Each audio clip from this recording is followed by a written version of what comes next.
Добрый день, уважаемые жители, учащиеся, учителя, студенты Актемского наслега. 18 апреля для всей России является днем памятников.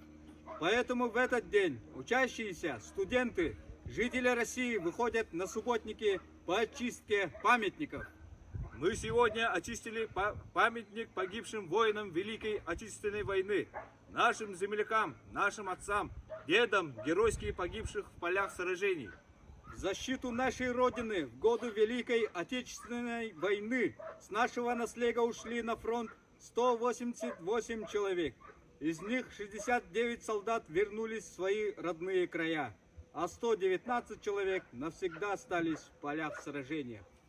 Наряду с этим днем 19 апреля является днем единых действий в память о жертвах преступлений против советского народа, совершенных нацистами и их пособниками в годы Великой Отечественной войны.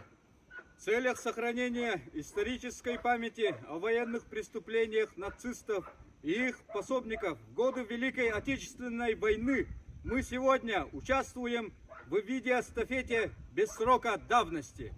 Помните через века, через года, помните о тех, кто уже не придет никогда. Помните. Не плачьте, в горле сдержите горькие стоны. Памяти павших будьте достойны, вечно достойны.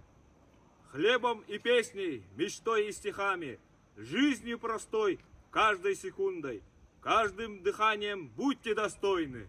Люди, покуда сердца стучатся, помните, какой ценой завоеванное счастье. Пожалуйста, помните.